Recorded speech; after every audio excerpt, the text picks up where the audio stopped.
Morning guys, welcome back to the YouTube channel. Thought I'd throw a little video on for you. This is not on the GoPro this time, this is going back to the phone. But anyways, it's fall break. I'm off work for the week. We're picking corn. So Aaron and I, we picked that wagon load yesterday. So we're going to try to work on a couple more wagons today. Our neighbor, he's buying a lot of it, and we've got to figure out some way so we can get the corn to him. He's going to put it in his commodity shed, but he needed to clean out some stuff first. So we're going to go ahead and we're going to at least fill what wagons we've got.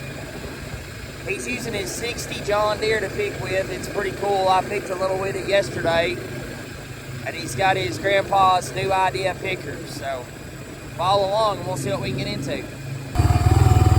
Now, of course, this is a full circle moment. This is the corn that we planted back this spring.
It's definitely better corn than last year. We pretty much about got to drop the tractor down to first gear because the elevator on the picker won't keep up with the corn. We tore the chain apart the other day and we put in some new paddles. Some of the old paddles were just gone, and we thought that would kind of take care of the issue, but I think the corn is just that good. A lot of big ears on it. It's done really well. So let's go over here and see if we can find him.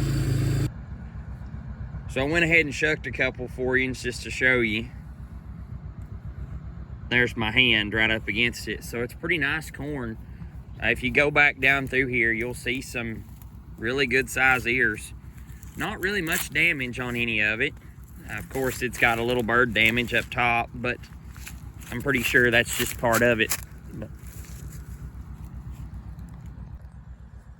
So while I'm waiting on him to come back around, I want to just take a kind of a teachable moment, I guess. So if you compare this cob right here to this cob right here, okay, you can tell an obvious difference. Every one of the kernels look big, plump, and full. But then you come over here and we're missing some stuff. So if y'all don't know why corn looks like this sometimes, those are kernels that wasn't pollinated. So when a corn cob or a corn kernel is fully pollinated, every kernel will look like this.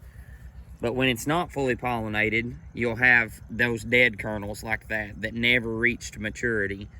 Another cool fact about corn too is every one of these silks at one point in time was connected to a kernel.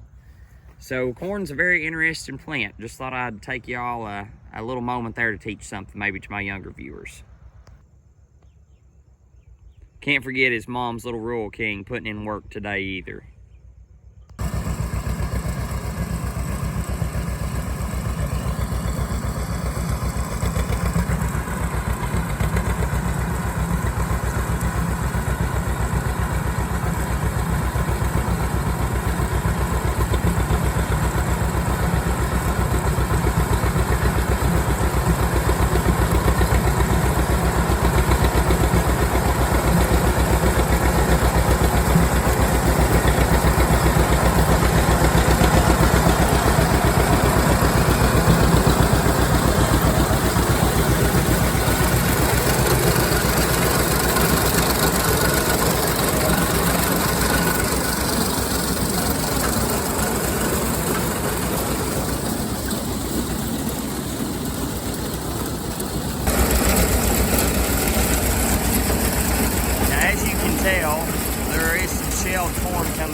think that's just part of picking corn. It's going to shell some of it.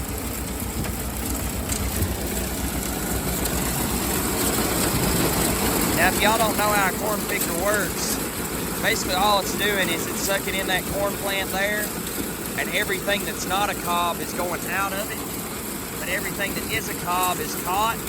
You can see it coming right up that conveyor right there. It gets augered over to the elevator, and it's got a set of paddles that just send it right up the elevator here. Now, I'm sure a lot of people probably ask about, you know, what's the advantage of cob corn versus shelled corn? So if you look at like the cob down there, when you grind it up, you've got a lot more tonnage.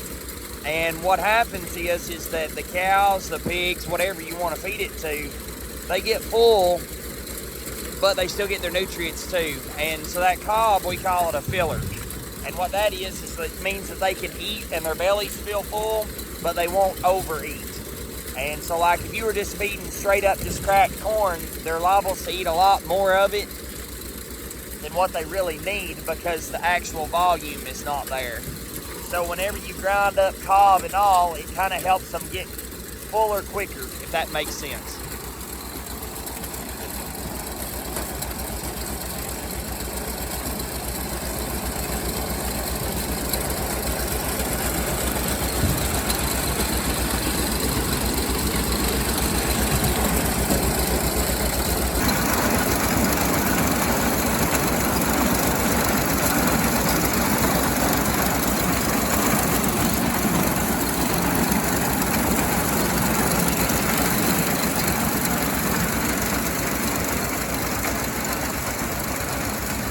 It's got a fan over there in front of the elevator that helps blow that extra chaff out that it doesn't need in, there's a slip on a rock there, that it doesn't really need going up the elevator.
Now, for those of y'all that's never been around a two-cylinder John Deere, I'll take just a minute to kind of explain how they work. So here's your right foot, left foot brake. So right wheel, left wheel. So this one's just a basic 6-speed, and I wonder if they weren't all. I think they were all 6 speeds from up until like the 730 series. So that's your hand clutch. And if you watch the actual clutch itself down there. When I pull it, it's actually got a clutch brake on it, and it stops. And that's just like a pedal on a tractor or a pedal on a car. And when I let go of the pedal, you can see the clutch is moving back again. So they are hand clutch, and then you have the brakes down here. So that's pretty much the basic operation of them. So we took that wagon up to my house and we added another part onto the hitch. And now we're going to take 2 wagons over to my neighbor's. He's going to buy both of them. We're going to use the blue Valtra here, and then we're going to use the big orange Valtra back here too. So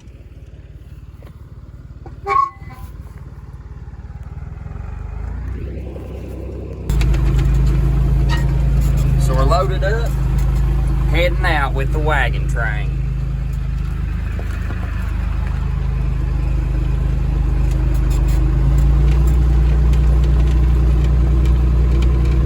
Now these Valtras are very interesting pieces of equipment. The more I'm around them, the more I like them. They just take some getting used to. But anyways, we'll see you when we get up there. Hey guys, we made it back. We got 2 loads up to my neighbors here.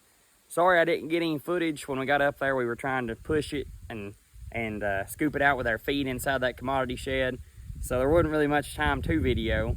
But my neighbor, he's going to take his tractor bucket and he's just going to go ahead and just kind of start piling it towards the back, and that's how we're going to unload it.